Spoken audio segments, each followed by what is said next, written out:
It is a great honor and a privilege to introduce Israel, Jacky Offen. We're here in your beautiful apartment in Petah Tikva. And Jacky, it's such an honor, you being also on the board of Chasidei Amot Olam, Righteous Amongst the Nations in Yad Vashem. Right. The work you're doing is so holy and so incredible. But if you could tell us a little bit about your family and how you survived the Shoah. Definitely. So let's start from the beginning. And my family originated from Poland.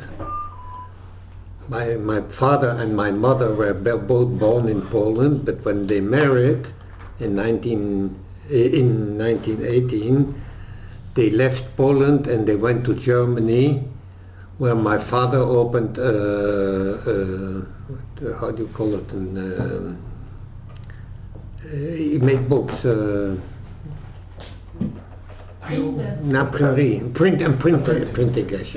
Printing shop. My siblings were all born in Germany till 1933. In 1933, when Hitler came to become Chancellor, my father understood that there is no place for Jewish to stay in Germany, so he made an application to go to Palestine. And in the meantime, as my mother had brothers in Antwerp, they moved to Antwerp, where I was born in 1939. The truth is that in 1935, my father received 6 certificates to go to Palestine, for him, his wife, and his 4 children. But he had my youngest sister. I wasn't even born then. My youngest sister was about a year and a half then. And when he came to the Bakit of the Sochnut to receive the certificates, the Bakit convinced my father that he needed the 6 certificates for bachelors, for Chalutzim. He said, with a family of 4 children, you won't be able to survive in Palestine, especially if you have a little girl of 1.5 years. And it was very logical then. So my father agreed to give the 6 certificates on the condition that the day he wants to go to Israel, don't have to make the whole procedure, administration again. He get the certificate, and the Bakit promised it. In the meantime, there was a war. My father was taken to Auschwitz with my eldest sister, and this was the end. He never survived? He never survived. No, not him and not my sister. When they were taken by the Germans, my mother decided it's time to hide. Can I ask, what year was he taken? He was taken in 42. The first, he was sent to Auschwitz with the second transport from Antwerp, from Mechelen. The second transport, I have the list, and the same transport my sister went also. Can we just show the picture that you have of your parents? This is a picture of my parents when they got engaged. This is still taken in Poland.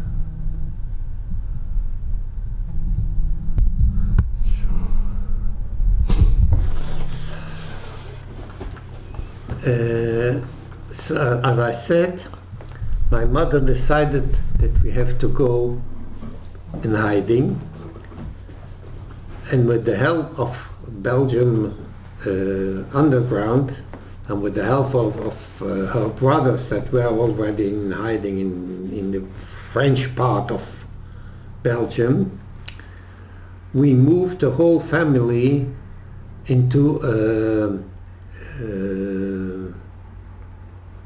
monastery. Monastery. Yeah. But you can't put a family in a monastery without people knowing that they are Jewish. So we got, every one of us received another identification. I was then 2.5 years old, and I was told that, look, you don't know your mother, you don't know your siblings, and your name is not Jacky anymore, but Jean Ballet. You also forget to speak German, because at home we spoke only German or Jewish, Yiddish, and you start speaking French. Don't ask me how I did it, but I did it. But the priest that put us in that monastery, Abbé André, he's a writer about among the nations. He understood that it's not a way of living for a child of 2.5 years old, and he took me out of the monastery and sent me to a family in a village between Namur and Charleroi called Fos-la-Ville, where I stayed till the end of the war. Now, I have here pictures from, this is the book we both wrote, my wife and myself, for our children, for our grandchildren, etc. Each of one received one of these books.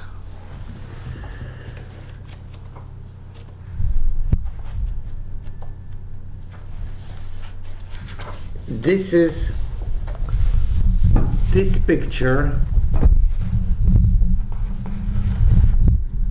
was taken in the garden of the family where I was hidden. This picture. And what was the name of the family? Collin. Collin. And I'll tell you about the family Collin in a few minutes. This is after the war, with my so-called sister Collin, and a picture from me after the war. Now, this family Collin is really something special. The father was taken by the Germans to work for the Germans. What they called like labor. Forced labor. And he ran away. And his son, who was then 18, was called and never showed up. So the Germans were looking for him and for his son. And with that, the mother took upon herself to hide the Jewish children because the priest asked.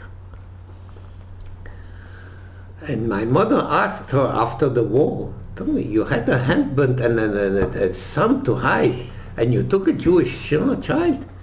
He said, I was sure he would never give a son. She was, but this is the family, you know. Now, in those conditions, my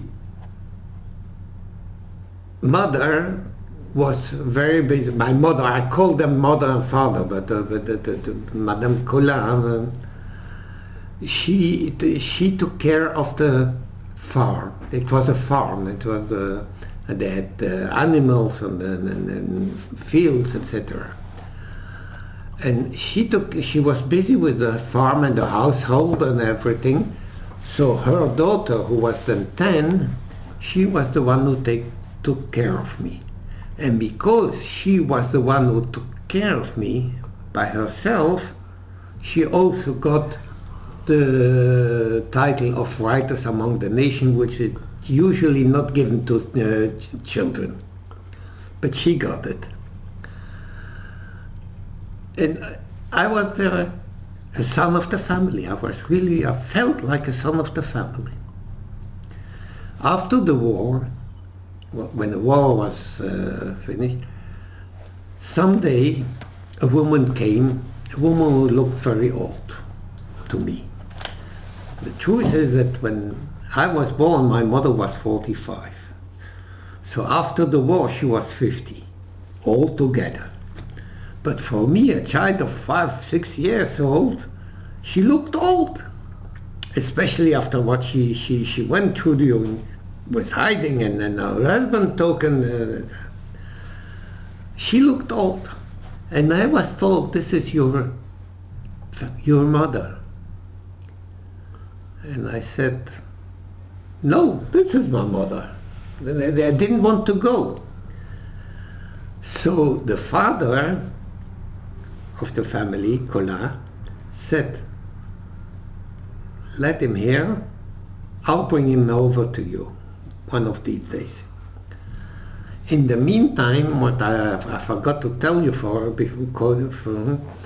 my older brother and my older sister, my sister, were hidden in the same village with different families.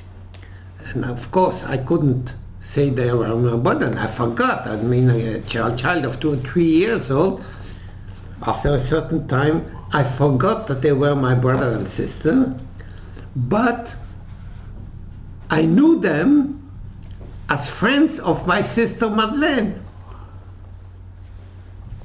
They were friends of my sister Madeleine. One day, after my mother came to pick me up a few days later, the father asked me if I want to make a trip on a motor car. He had a motor car that they had hidden during the war. He had hidden into a barn. He took it out and he had a sidecar. So he took me, of course, a child of 6 years. Of course you want to travel. So he put me on the sidecar and he took me to my mother in Namur. I arrived there and then they said that my mother, and I found there the friends of my sister Madeleine, my brother and my sister. This helped a little bit to integrate me back to my family. Did your brother and sister come and visit you during the war? He was in the same village as me. And did they show? They were friends. He was about the age of my sister. Was the same age of Madeleine, and then he was a little bit older. Did they show you a lot of affection when they came, or they had to be careful not to? I remember my brother took me up on his shoulder when we went to pick fruit out of it. But he never told me he's my brother. He's a friend. Because it was too dangerous if you would have told. Of course. And for me, they were friends of my sister Madeleine. Can I just ask you, when you were in the hiding, what is your first recollections that you have? What are the first things that you remember as a child? I was a happy child. But what do you have recollections of? Of family? Or what is the first things that you remember from that period? Look, it's very hard. I have some flashbacks sometimes. That around those flashbacks, I reconstructed my story. Because you were so small.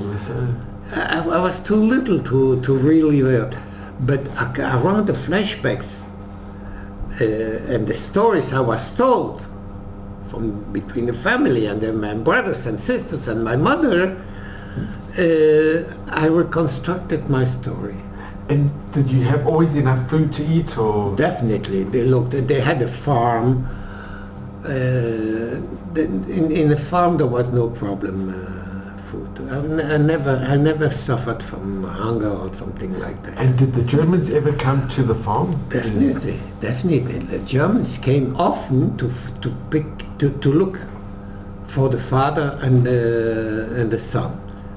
But the underground let them know that there's going to be the German coming to the village so they fled into the woods and when they fled, my sister Madeleine took me on a walk. They shouldn't see me and they shouldn't ask some questions. In case they ask us, should be any fallback. And was the family very loving towards you? They were very, very. I'm still in contact with my sister now, up till today. First of all, I was so grateful to them that every year I was calling them for New Year to wish them a Happy New Year. Every year. And it went at that point that lately a grandchild of my mother, who was born after the war, called me and said she wants to meet me. And she gave, I have a video that a Belgian journalist made where we all give our testimonies. I did, my parents, my Savior's son, my Savior's daughter, and my Savior's granddaughter. And she told that she knew that every year, that she knew that her grandmother had a Jewish child during the war. I mean, they found it fantastic. And every year they made a family dinner and they knew at noon Jacky is going to come. And it was that. And so one day she said, okay, I know the story, but I want to meet the guy. And we met. Did you go to Belgium? I went to Belgium and I met her and we are still, now I'm still in contact with her too. And has the family ever come to Israel? My sister with her husband, I invited them to the wedding of my youngest daughter. This one. And they came? And they came. Wait. And they came. I have pictures as well, I'll show you. And they came, and they were here 2 or 3 weeks. And it was very, very useful, because whenever they heard the news in Belgium, they always said, that's not true. I know the truth. And now, after the war, of course, we had American soldiers, like every Jewish family. This is a picture of an American soldier. I'll take this away. Wait a minute. This is a picture of an American soldier, my sister and I. This is a picture of my eldest son, my second son, sister and myself.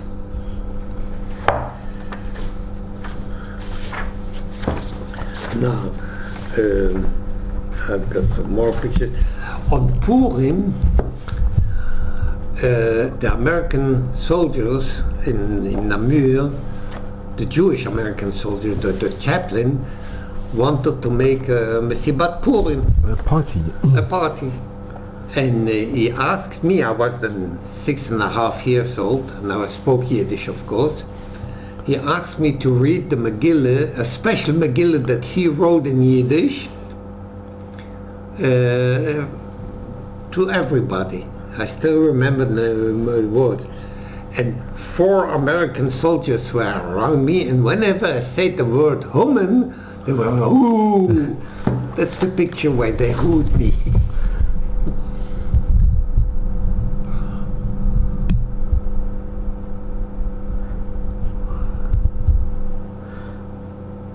So special, wow. Yeah. Now, I really look frightened in that picture. And how long did it take you to accept your mother, to... It took a certain time. It's the same picture. No, that's the same picture. Yeah. This picture. It took a certain time because I was on 7 years, no, not even 7 years. This is my elder sister who was taken by the German. She was 16. What was her name? Mali. This is the sending list where my father is written on it from the second. This is one of my brothers who was born in Germany and died when he was 1.5 years old from a sickness before the war. Now, in '68, the priest who hid me into the convent came to Israel to receive the Hasidei Umot Ha'olam and to plant a tree. Those are all children that he saved. This is the priest here.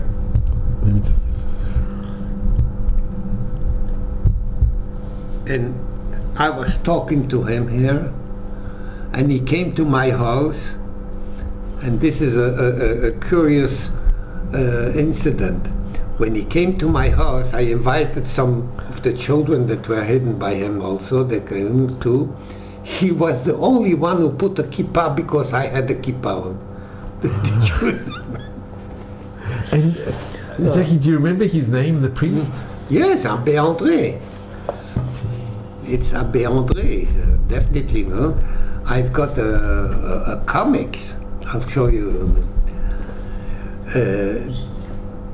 When that some Belgium, Abbé André after the war was the priest of the prisons of Namur, and one of the he wrote a book, a comic about Abbé André, and somebody said to me that he's writing a book if she can send my story to him. So I sent him pictures and he put it into the comics. I'll show you that in a few minutes. Now, this is my sister, so-called, Madeleine, and her husband, when they were receiving the Hasidei Umot Ha'olam, the Writers of the Nations, in the Belgium embassy in Brussels. This is a picture.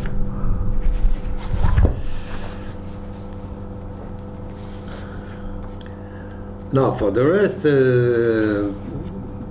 we grew up a family. That's when we got married. This is when we got married. This is the Brit of my eldest son. And this is a telegram that has a special story. When my eldest son was born, I wanted to let my mother-in-law know that she became a grandmother. It was her first grandchild. She was in Belgium. And in those times, there were no telephones in Israel. So I went to the post office and I asked for a call to Belgium. He said it's going to take 8 days. I said, 8 days? That's not possible. So I sent a telegram. And this is the telegram that my mother-in-law kept, and we found it when she passed away, where I announced her that she has a grandson, etc. A week later she came to Israel for the Brit. No, not for the Brit. For the Brit she was too late, but she came for the Pidyon Haben. Tanas, is alles in order? Mazel tov. Yeah. It's in Flemish, of course. Mazel tov, son, 2 kilo 800, everything is okay.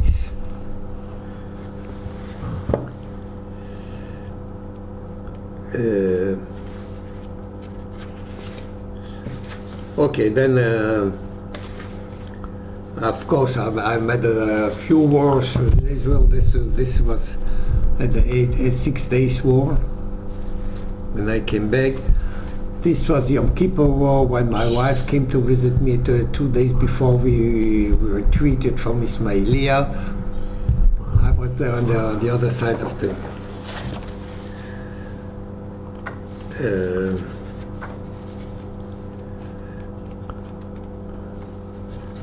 those are my in-laws at the wedding of one of my children. That's wonderful. And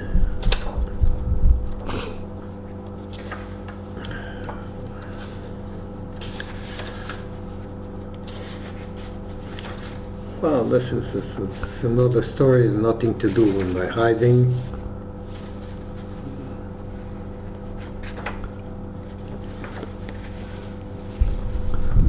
Those are the pictures of the weddings of my children. This is my eldest son on his wedding. This is my eldest daughter. This is my second son's married, and this is my baby daughter is married. But about this, I have some more pictures because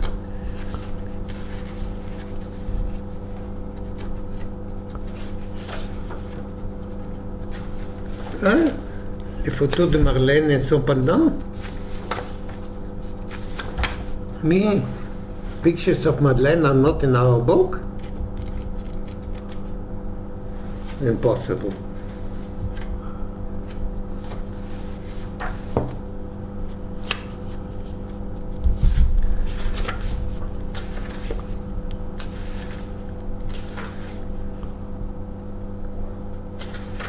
But they came to the wedding of your... No, I'm not in the book. They're not in the book, but I have pictures, I'll show you. I have pictures of Madeleine. And this is the... This is the comics. This is the comics about Abbé André.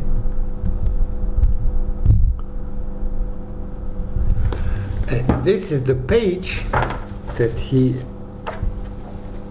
added.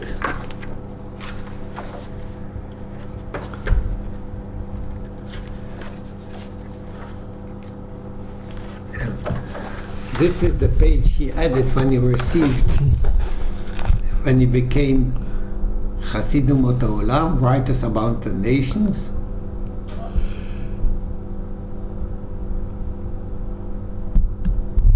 And this is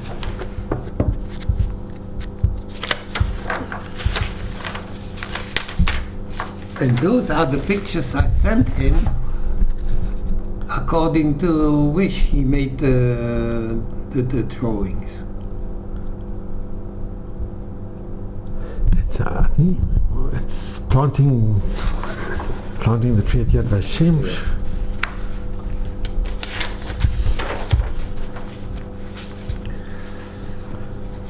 And this book is available In Belgium. In Belgium. Yeah, definitely. And Jacky, can I just ask, when... And the one who made the book, he made me dedicate. He dedicated with a drawing of the Abbé André. This is the original It's drawing? original. This he did when he named it.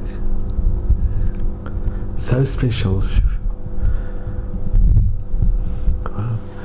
And when you went to see, can I just ask, backtracking, when you went to, it was so clever that he took you and you went to see your mother, and there you saw your brother and your sister. And then did you stay with your mother and your brother and your sister when he brought you back? When they were already back to my mother. Yeah.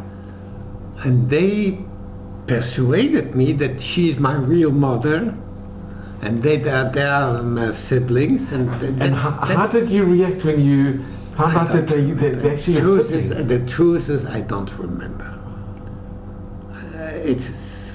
I was 6.5 years old. No, 5.5, 6 years old. And then how long did you stay together? Did you stay in the same place, or did you go? No, we stayed there till 47.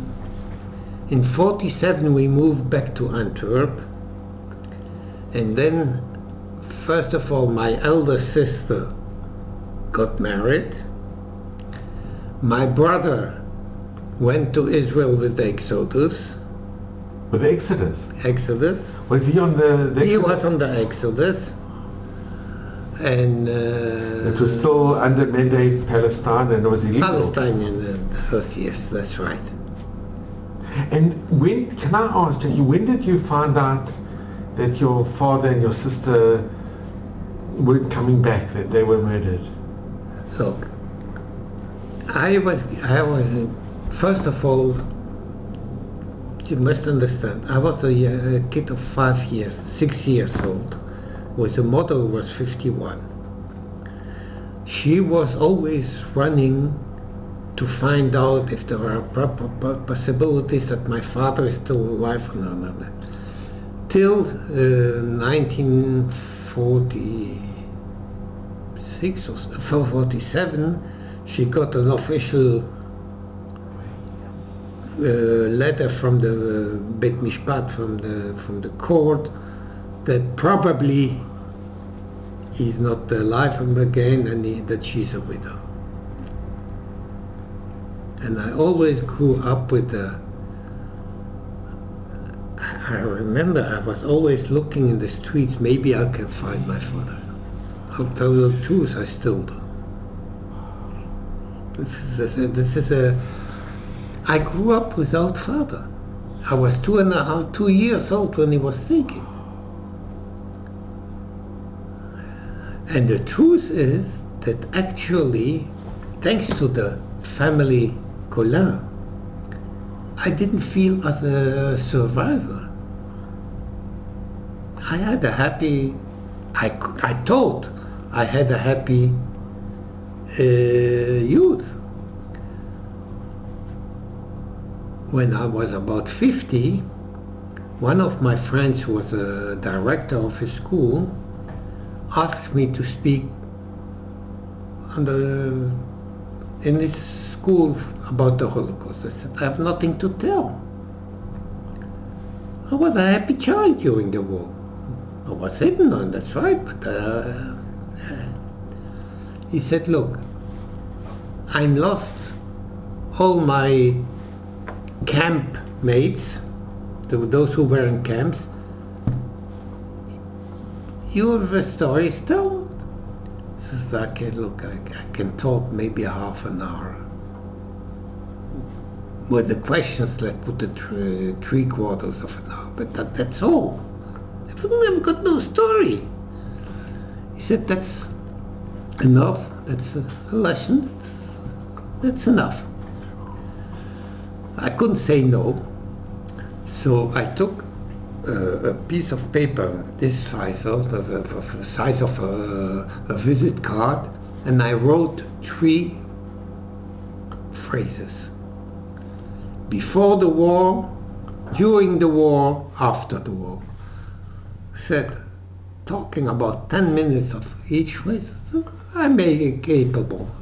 I'll have my half an hour. The day comes, and I went to that school, and they put me into a gym with about 100 or 150 girls. It was a girls' school. I said, Rebbeinu Shalom, what am I come doing here? How can I speak to somebody? I've got nothing to tell. And okay, I have to do it. So I took my watch off of my hand, put it on the table to be sure that I'm there talking my half an hour, and I started my story. And I spoke and I spoke and I spoke, and I look at my watch, and I had spoken 1.5 hours. 1.5 hours. But this was not the end of the story. The end of the story, okay, they asked questions, etc. But then I saw the teachers with tears in their eyes. I said, why are you crying? I said, have you heard the story, what you told? So I told the story of a happy baby, a happy child during the war. He had nothing to, always loving family, etc. But then they started saying, but you had this and you had that, you had to change the identifications. And then it started to make a click. The first thing I took, when I came home, I started writing down my story. And I saw that during my story I have some gaps. And those gaps I started to look, to search, to research. And I'm still researching. Wow. That's Did your mother ever remarry? Did your My mother mother ever never remarry? never remarried. And your connection with your mother, did you I have had a close connection. you had a good Yeah, connection? I had a very good connection with my mother. I had a very good connection with my mother, and no problems. And with your siblings as well, Of course. of course.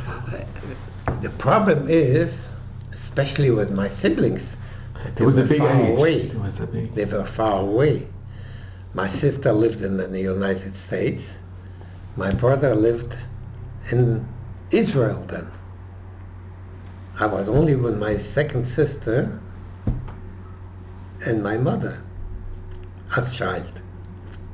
And how did your mother make a living? How did she support? Mostly my mother's brother, who was a very rich man, he helped her out. A certain time he lived with us, and he paid for the expenses, and he was very good to us. And Jacky, can I just ask, what happened to the remainder of the family? To extended family, grandparents or uncles and aunts? Grandparents passed away before the war. Uncles and aunts, they all went. They were in Poland, and they all. From my father's side, some of them went to the United States before the war, so they stayed. From my mother's side, they all were in hiding, and they all came back. They were the siblings of my mother. And where were they hiding? Mainly where were they living mainly? In Belgium. In Belgium. In Belgium. I've got one uncle that flew to Spain. He was in Spain with his daughters. The others were all hidden in Belgium. And they survived? They survived. And two of them were already in the States. They also survived. And when did you come to Israel? This is also a very interesting story. I knew since the age I was a kid, I knew I should come to Israel. And this for two reasons. First of all, my brother came under Exodus, so we were a very Zionist family. My father wanted to come to Israel. He went with the certificates. Yeah. It's And when I was about 8, 9, I had a cousin who married a soldier of the Jewish Brigade and came to Israel. And in the 50s, she came back to Belgium to visit her parents. And then I asked her a question as a kid. In those times in Israel, there was what was called the Tzena, the restrictions. Said, why do you live in Israel when there are so many difficulties, restrictions, then that your parents have to send you food, etc., instead of coming back to Belgium and live here? And she told me something that I never forgot. She told me, you answer me.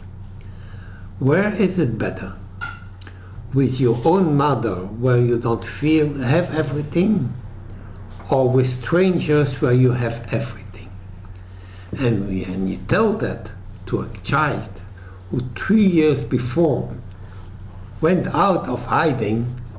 I said, I understood the ring. I'm going back to, when I grew up, I will go to Israel. And I knew I wanted to come to Israel, but in those times in Belgium, they drafted soldiers on what's called Giyus Chova. It was compulsory. Compulsory, the military. So I couldn't leave Belgium. So I enlisted in the Belgian army. I served my times. The day I got out of the Belgian army, 3 months later I was in Israel. And since then I'm here. And when did you see your brother, who went on the Exodus? Did he come back to Belgium to visit? He came back once before he got married, but I got letters and presents from him. We were in contact. And your mother, did she ever join you in? Your mother, did she come to Israel as well? She came to visit. She never lived in Israel. She never lived in Israel. And Jacky, how did you get involved in Chasidei Mot Olam at Yad Vashem? I know you're so connected, and so many people were instrumental in saving you. I've been working for 30 years for the security of Israel. When I took my treatment, when I retreated from the work, retirement. When you retired, when I asked the responsible for the department, why is it so long to get why does it take so long to get a certificate for writers? So he said me, I haven't got not enough people to take care of this.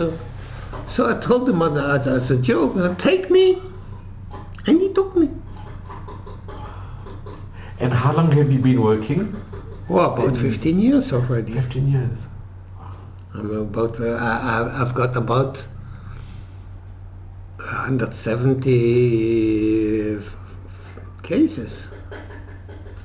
It must give you tremendous, not only pleasure, but it's so important what you do. Pleasure, I'm not sure. It's not pleasure, but it gives you satisfaction. Satisfaction, definitely.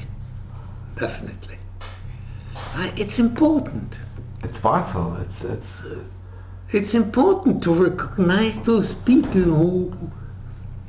When I gave my speeches in schools, I always said, look, Rightous among the nations is something special to Israel.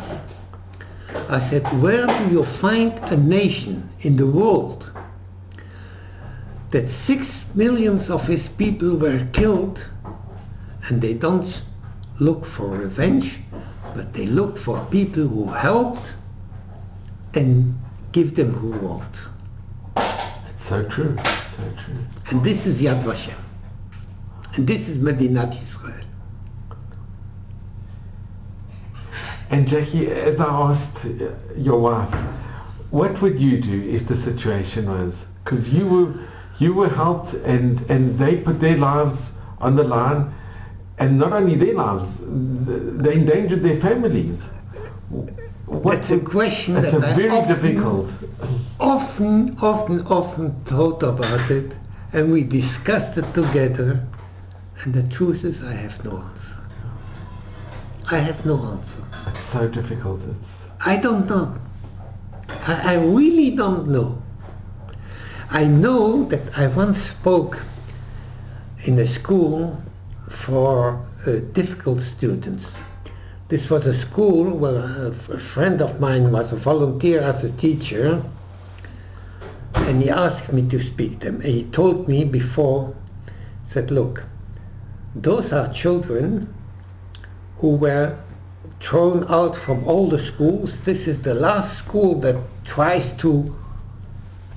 So there will be in the beginning about 40 students. If you stay with 4, you're lucky. That's what he said. I said, okay, if that's the case, that's the case.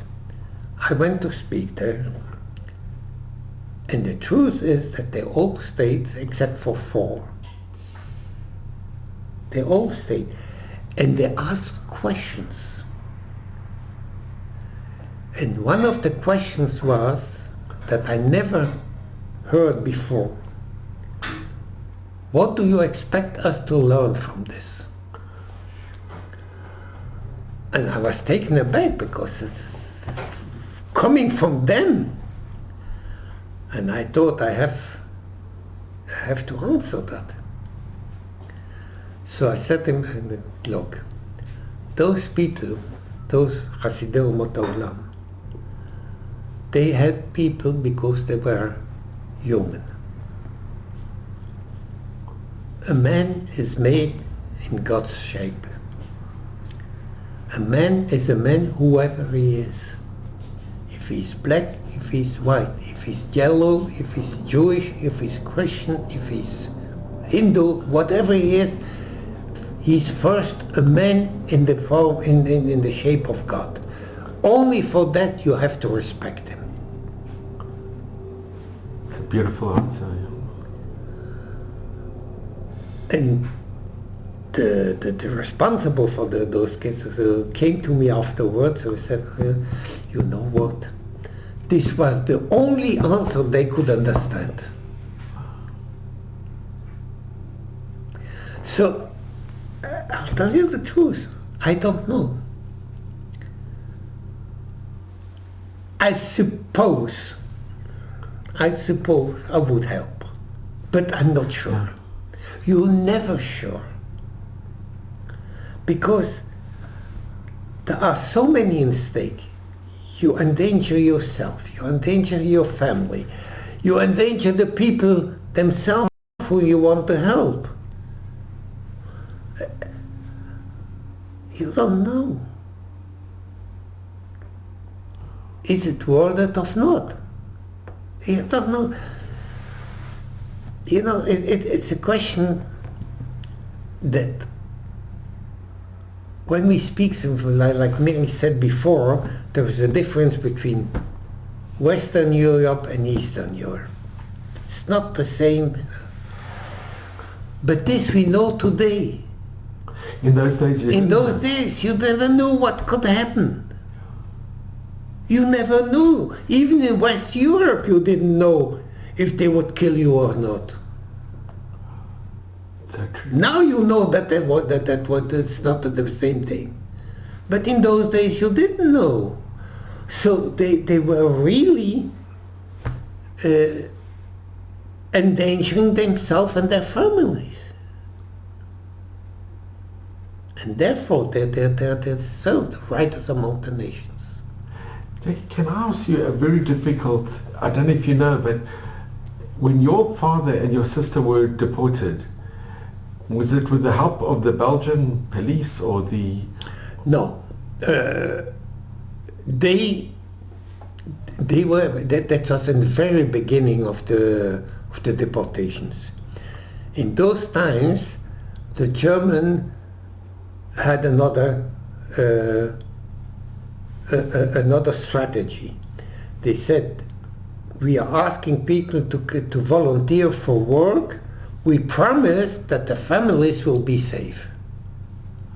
And my father believed them, and my sister believed them. And that's why they presented themselves in those Caserne d'Ossat in Malines, and that's why they were taken away. And I have another story about my sister. I wrote a book about members of the Akiva in Belgium who were deported by the Germans. I have a book, I'll show you the book later. And in one of those books is one of the girls, a certain Becky. And okay, I wrote a book. Then when the book came out, my brother asked me, tell me, what's the name of Malis, my elder sister, best friend? I don't know. He said, I don't remember. I remember that she was nicknamed Becky. I opened the book and this one. He said, yes, that's the one. And then he told me, which I didn't know before, I would have written that in the book, that Becky was the best friend of my sister. But she was Belgian. She had the Belgian nationality. And she didn't have to go to Malines. And she said, if my sister is volunteering, I'm accompanying them. And she never came back. Because of her best friend. Even though she was Belgian and she wouldn't have been taken.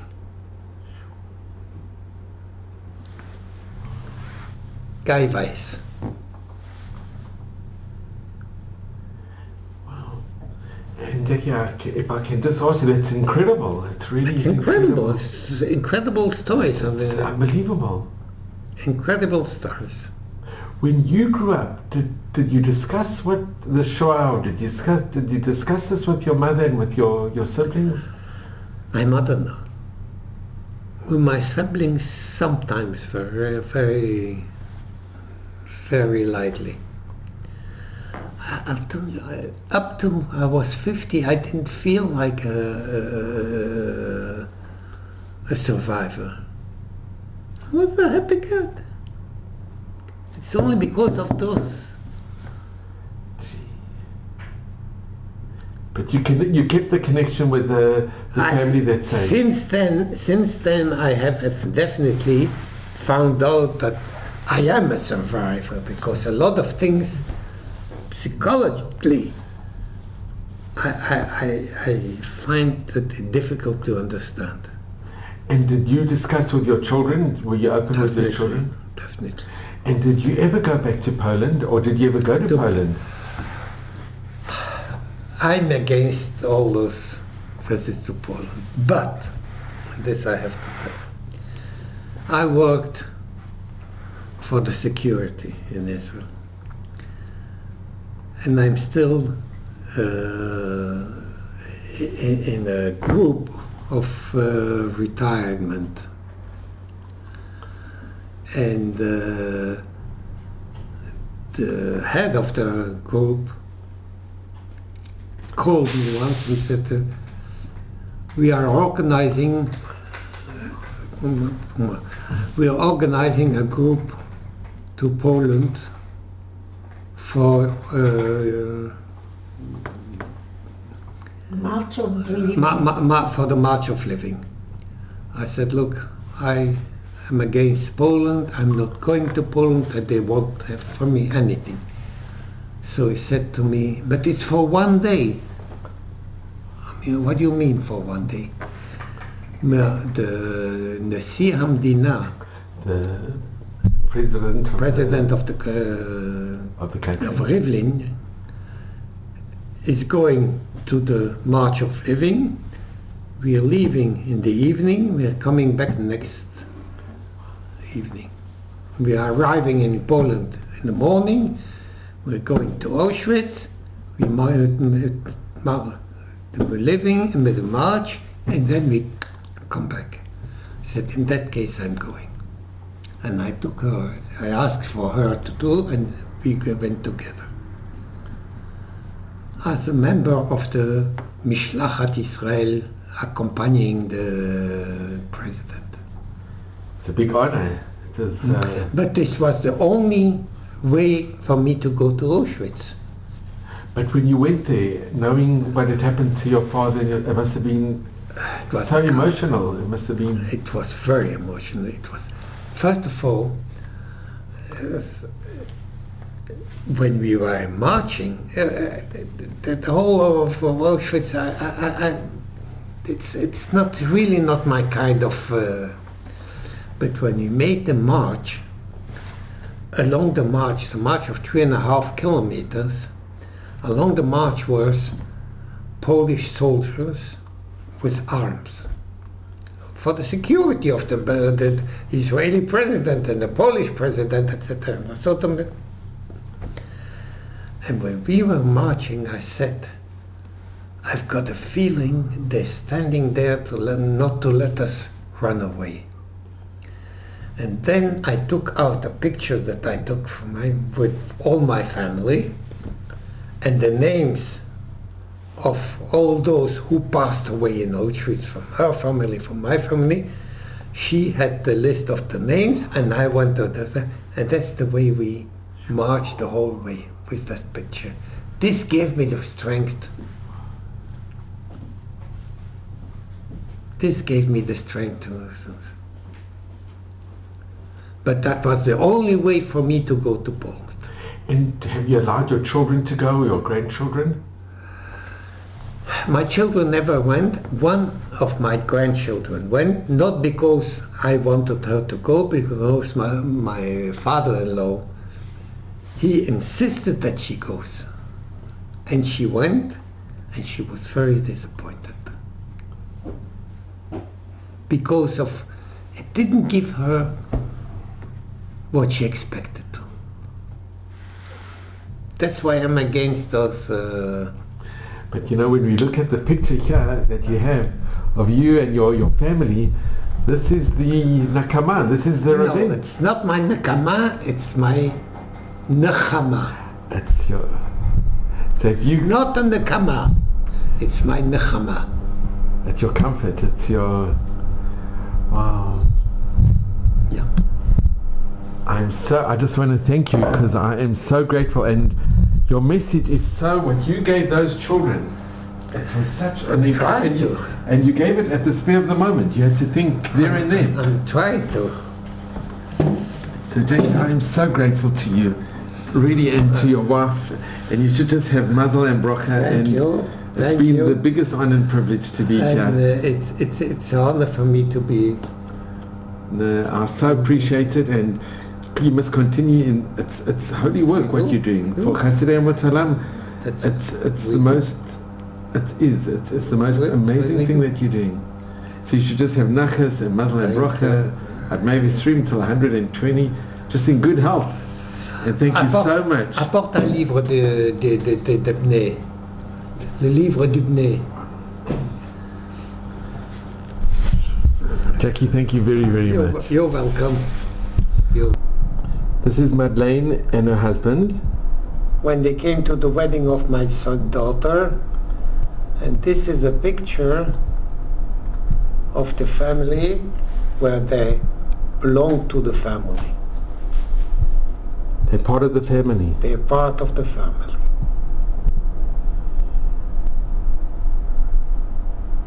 Those are the two families together, and they part of the family. Must have been the most special wedding. It was a special wedding.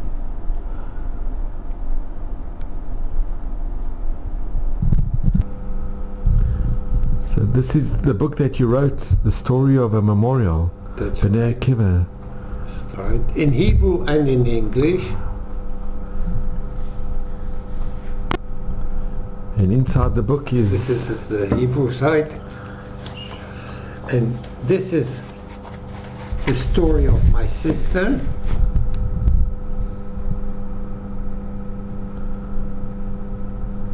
Mali.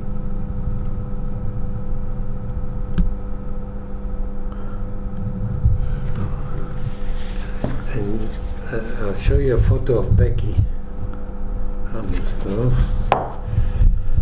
And this is Becky, her best friend. This one. Who went with her to Mali. And she didn't have to go. She didn't have to go. And she never came back. And I'm sorry I knew the story only after I wrote the book, because I would have put it in the book. May the memories be for eternal blessing. Sure. That's why I'm telling the story now. That it should be known. And eternal blessing.